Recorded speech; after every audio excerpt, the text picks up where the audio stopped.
Welcome to the presentation of the latest addition to my 72nd scale Austrian Air Force collection, the Eurofighter Typhoon in this impressive Tiger scheme. This striking design was first presented at the Air Power 2022 air show.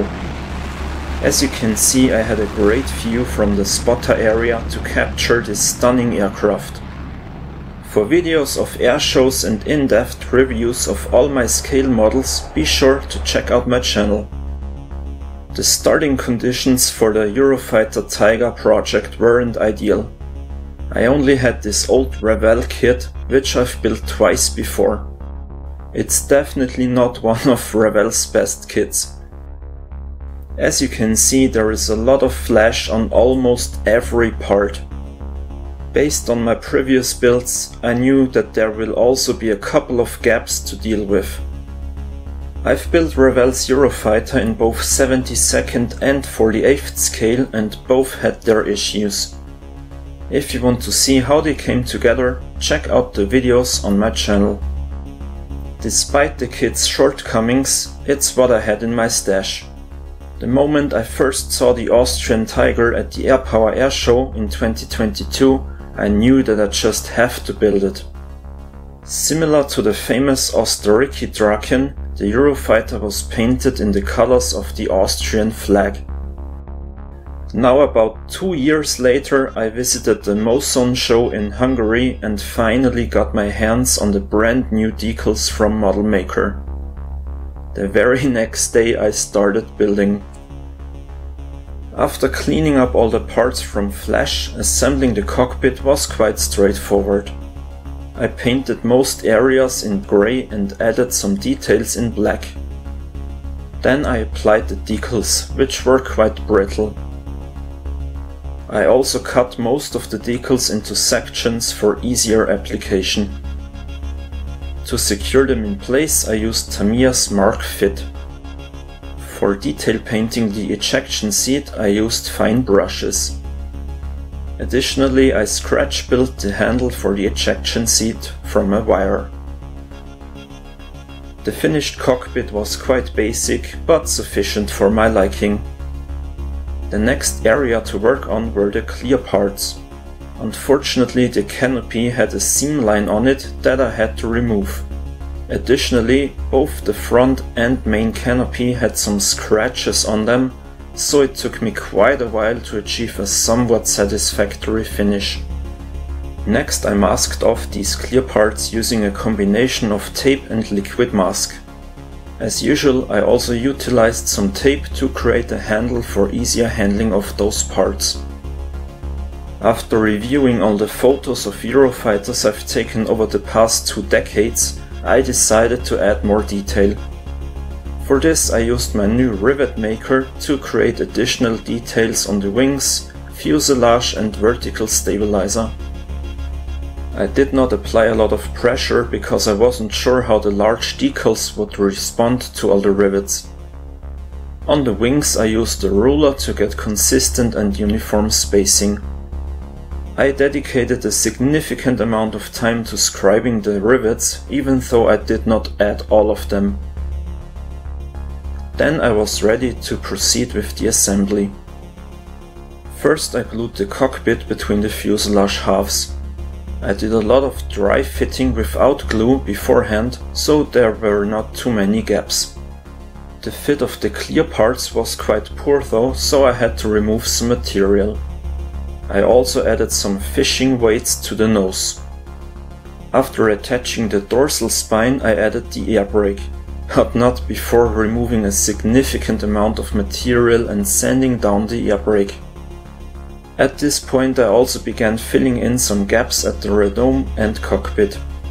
As expected, placing the air intake was also quite fiddly, even though I had already spent quite some effort on it beforehand, because I already knew about this problematic part. Up next I joined the fuselage with the wing section. Learned from previous experiences with this kit, I worked in sections and started gluing the front part together. Once that had dried, I continued with the engine section. Again, this area was quite problematic, but over the last few years I've learned that it takes quite a bit of patience with these kits. So as I mentioned, I did a lot of dry fitting, cleaned up all the parts from flash and glued together one area after the other, which resulted in a much better fit than on my previous Eurofighter build. Still, I had to work on several areas after gluing the wings in place. Gap filling and sanding is my least favorite part of modeling, but all the effort pays off in the end. To glue the canopy in place, I used Ammo's Ultra Glue for the first time. Initially I wasn't sure about its difference compared to cheap white glue, but later it turned out that the bond is a bit stronger. As a primer I used Mr. Finishing Surfacer. The engines were then carefully masked off, which was not really necessary as I found out later, because the decals are very precise. The initial color to paint these areas was MRP Silver, although I went back later to make some modifications based on my photos from airshows. Then I used the same FS36231 paint from Hataka as on my older Eurofighter, but it appeared darker, perhaps due to aging. Therefore I added a few drops of white paint to the mix until the color looked similar to my other Eurofighter and of course the real counterpart. After a protective clear coat, I gently sanded down the larger surfaces using very fine sandpaper. Now that the surfaces were smooth, I started applying the decals for the stencils to the underside. Most of them were very small, but I had no issues placing them. Then it was time to make this Eurofighter special. I have to say that the instructions provided by Model Maker were quite clear and the design of the decals was very logical. Additionally, they provided a couple of photos of the real Tiger Eurofighter and the required paints were also mentioned. However, it seems I started with the most difficult decals, which go on the fuel tanks. Even though I cut them into several parts for easy alignment, it was quite challenging to apply them with smooth transitions.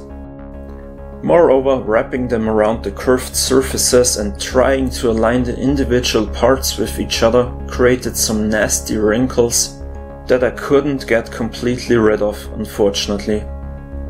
As usual, I also applied several coats of Mark Fit Strong Decal Setting Solution to help the decals conform to the surfaces. I dare say that I'm quite experienced when it comes to special schemes and complicated decals, but these fuel tanks were a real pain. Anyway, after taking a break and settling down, I came back to work on the decals for the aircraft itself. As recommended by the manual, I started the process at the fuselage. Working my way from the cockpit to the vertical stabilizer, I fortunately encountered no more major problems in that area. One thing to watch out for is this anti-collision beacon, which goes right through the middle of this decal. I simply cut out a small section for the beacon to go through. When the dorsal spine was covered with decals, I worked my way down the sides of the fuselage, using this large decal. I decided not to cut it into sections and it still worked quite well. You just need to be very careful when trying to remove the wrinkles. However, I have to say that the decals were very forgiving.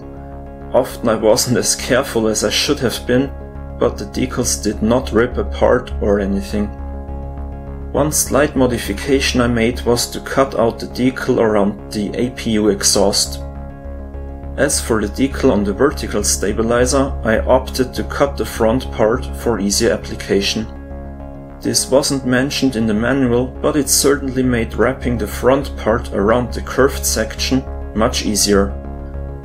Once the fuselage and stabilizer were covered, I proceeded with applying the large decals on the wings. It took me a bit of time to perfectly align them with the decals already in place, but overall this process was quite straightforward. I carefully removed the water and air from underneath the decal. I repeated the process on the starboard wing, which also worked flawlessly. Now it was time to place the remaining stencils. As I've mentioned before, some of these stencils are quite tiny. Take your time and avoid trying to place all of them in a single session, as this process can become quite tedious. What helps me is taking breaks or switching to work on something else for a bit. When it comes to the stencils, there are hardly any replacements provided, so you better not mess them up. Fortunately, Model Maker included red and white spare decals for repairs. I needed these where the dorsal spine joins the fuselage, because some nasty gaps appeared when the decals were conforming to the surfaces. If you plan to build the Austrian Tiger, it might be a good idea to paint the entire fuselage section white before placing the decals. The way I solved that issue was overly complicated and honestly doesn't look that good. After several applications of decal setting solution, I also cut out these outlets on the stabilizer. Then it was time for further detail painting. I began with the anti-collision beacon and continued with the position lights. For the landing gear, I once again had to remove some flash from the parts. It's not a big deal, but it probably would have saved me quite some time to get one of the newer kits of the Eurofighter that have been released. To paint the hubs of the wheels, I used a circle drawing template. Simply select the right diameter, place it on your wheel and spray through the opening. Easy as that. After removing a bit of material, the landing gear went into place properly. Now I just had to attach a few smaller parts like pylons and antennas, and finally the fuel tanks. The only weathering I added to this model was around the APU exhaust, where I lightly sprayed black paint. After applying a coat of varnish, it was finally time to remove the masking tape from the canopy. Even after polishing, I still wasn't entirely satisfied with the clear parts. In the meantime, I acquired a product called Looks Like Glass, which I brushed over the clear parts. I'm still experimenting with it and might create a separate video showcasing the results of using it in various ways. At first glance, it does provide a slightly better shine to the clear parts though. Anyways, that was the final touch to my Austrian Tiger Eurofighter. I have to say this was probably amongst my top 3 most challenging builds. However, I'm really glad to finally add this model to my Austrian Air Force collection. Despite a couple of setbacks, I'm quite proud on the overall outcome. As always, your feedback is very important to me, so why not leave a comment while the slideshow runs? I want to thank everybody involved in bringing the decals for the Austrian Tiger to life, and of course all of you watching my videos. More projects are already in the completion phase, so follow my channels to see what's coming next. I will also upload more photos of the Tiger to my Facebook and Instagram channels. So this wraps up this video about the Austrian Tiger Eurofighter Typhoon. Thank you all for watching and have a fantastic day. Bye!